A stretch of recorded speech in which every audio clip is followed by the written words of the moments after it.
Long before it became one of America's most studied paranormal cases, the little two-story house on North 2nd Street in Atchison, Kansas, looked ordinary. White siding, picket fence, a porch just big enough for 2 chairs and the cat.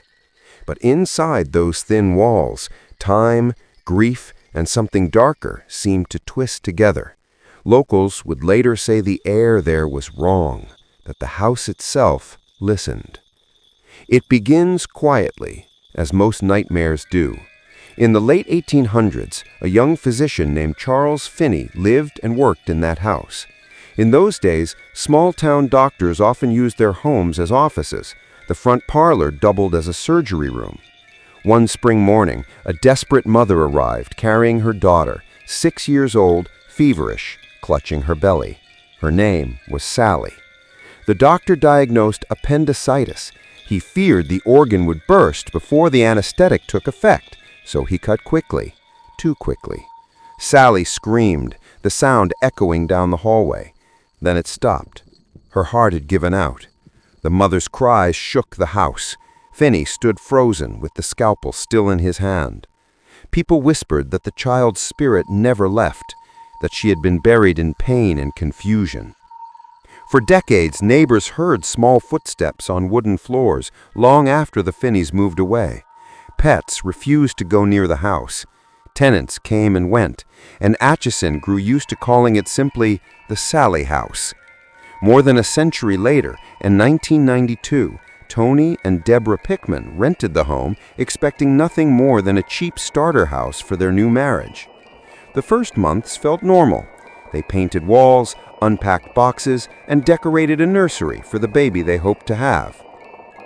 But within weeks, little things began. A teddy bear would move overnight. The dog growled at empty corners. Lights flickered without reason. Deborah, practical and optimistic, blamed wiring. Tony laughed it off until he couldn't. One night he woke to crying, soft and high-pitched, like a child calling from another room. He searched the house, found nothing, and went back to bed. As he pulled the blanket, a framed picture lifted off the wall and shattered across the floor. The crying stopped. Tony swore he had felt a small hand tug his sleeve. From then on, the atmosphere changed. The nursery grew unnaturally cold. Toys clicked on by themselves. Deborah felt watched while doing laundry. Visitors commented on the heavy feeling as soon as they entered. At first, they thought the spirit was that of a lonely child, mischievous, perhaps wanting attention. They left out toys and sweets. They spoke kindly to the empty air. "Good night, Sallie." The kindness was returned with scratches.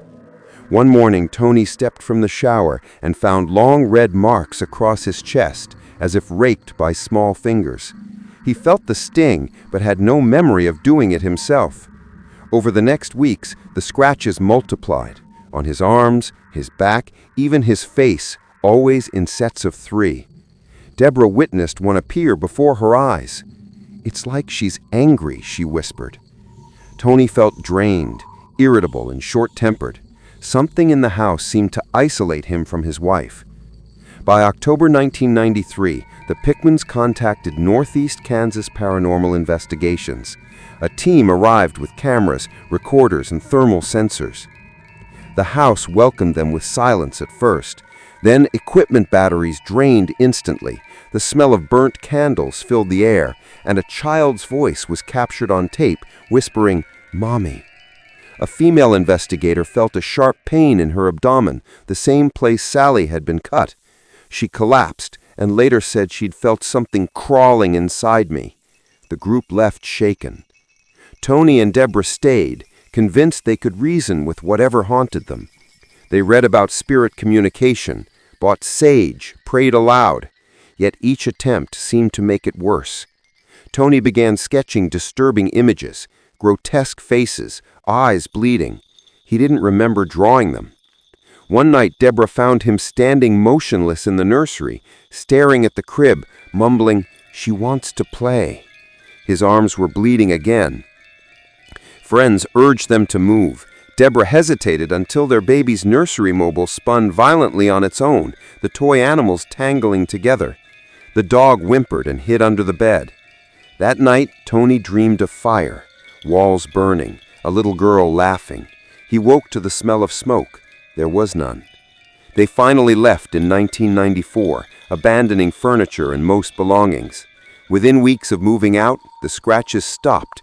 Tony's temper eased, but both claimed the nightmares never left. Paranormal researchers soon made the Sallie house their primary laboratory.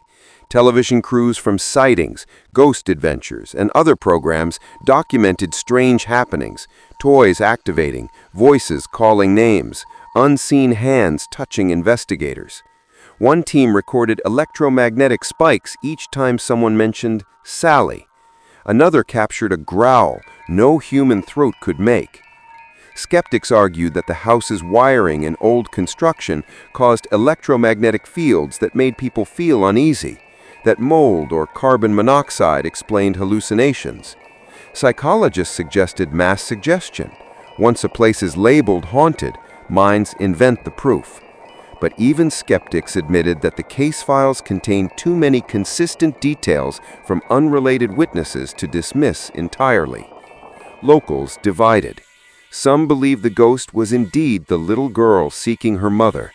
Others insisted a darker presence used Sallie's image to lure victims. The scratches, they said, were not the work of a child. In recordings, when investigators asked, "Who hurt Tony?" the answer whispered back, "Me, not Sallie." That voice was deeper, colder, nothing like a child's. Years passed, and the house remained empty except for occasional researchers. Yet reports continued, curtains moving when windows were shut, phantom footsteps, sudden temperature drops. A firefighter, responding to a false alarm, claimed he saw a girl in a white dress through the upstairs window. When he entered, no one was there. In the early 2000s, psychic investigators proposed that multiple entities might inhabit the home: Sallie, her grieving mother, and perhaps something drawn by decades of attention. They described the place as a spiritual battery feeding on fear. Each new visitor recharged it. The more people tried to communicate, the stronger it became.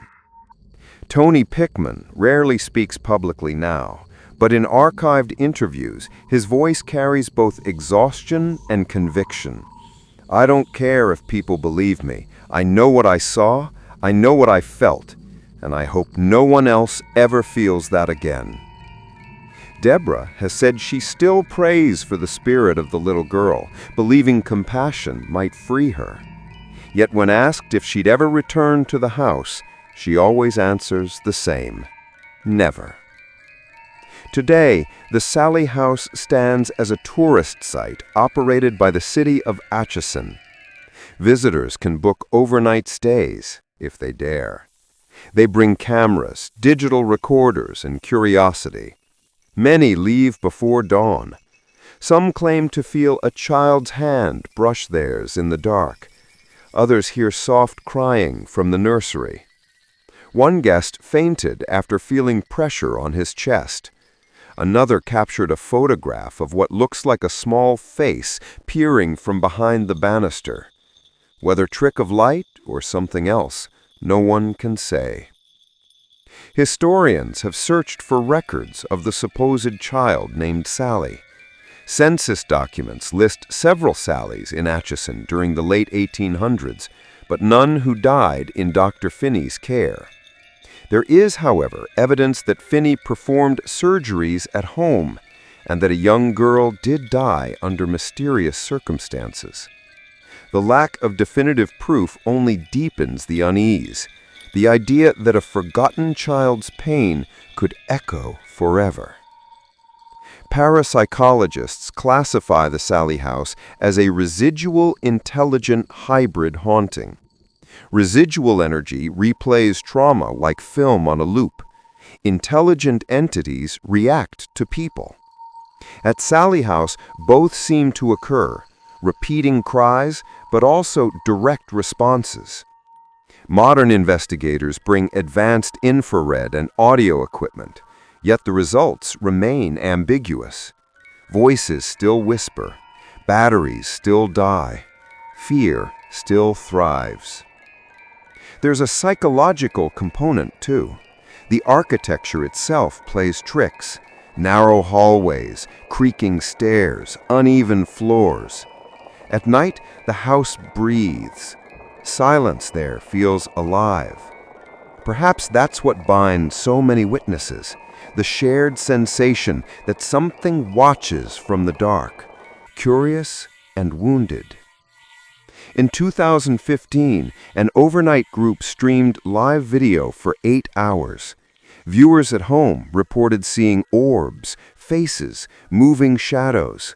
A motion sensor toy activated 3 times, each coinciding with a temperature drop. At the end of the stream, the audio glitched, producing a distorted child's laugh. Thousands heard it. None could explain it. Yet amid the fear, there's a strange tenderness. Some visitors leave toys or flowers, whispering prayers for Sallie's peace. They say the air softens afterward. Others leave frightened, swearing never to return. The house seems to choose whom to reveal itself to, gentle to some, cruel to others. When night falls on Atchison, the streetlights throw pale gold across the house's front windows. From outside, it looks almost cozy. But those who've been inside know the quiet there isn't restful. It's waiting, perhaps for acknowledgement, perhaps for release. Experts who've studied hauntings for decades agree on one point. The Sallie house has a personality. It remembers. Instruments may fail, data may blur, but the feeling, an ancient empathy mixed with terror, never fades. Even hardened investigators admit to leaving with heavy hearts. One veteran researcher said, "It isn't evil, it's sorrowful, but sorrow that deep can turn dark." So what truly haunts the Sallie house? The unanswered question keeps researchers returning. Was it a tragic accident that bound a child's soul? Or is the legend itself a mask for something older, something feeding on the story's fame? Every EVP session, every scratch, every whisper adds another layer, and none bring closure. If ghosts are echoes of unfinished emotions, then this house is a cathedral of them. Regret, guilt, maternal grief, human curiosity. They swirl together, forming a presence that refuses to fade. And in that persistence lies the real terror. Not the jump scares or screams, but the idea that suffering can become permanent architecture. More than 130 years after Sallie's death, her story continues to evolve. Each generation retells it, each retelling giving the haunting new life. Maybe that's why the house still stirs, because we keep looking, keep naming, keep listening. The line between belief and disbelief narrows when the lights go out and the floor creaks behind you. People ask if the Sallie house is truly haunted. The honest answer is complicated. No photograph, no recording, no testimony can prove a haunting. But when dozens of unrelated visitors describe the same sensations, when hardened police officers refuse to enter after dark, when a town accepts the unexplainable as part of its identity, that's a kind of truth too. What remains undeniable is the impact. Families broken, investigators scarred, countless nights of anxiety and fascination. The Sallie house has become both warning and invitation, a mirror reflecting the human need to understand death, pain, and the possibility that something lingers beyond. And so the little white house stands quietly on its corner lot, weathering Kansas storms and human curiosity alike. Tourists pose for photos. Locals glance away as they pass. Inside, the air holds that familiar chill, and perhaps in the hush between footsteps, a faint giggle drifts down the hallway. No one has ever found her bones. No one has ever silenced the whispers. But every creak, every flicker, every invisible touch keeps her name alive. Sallie.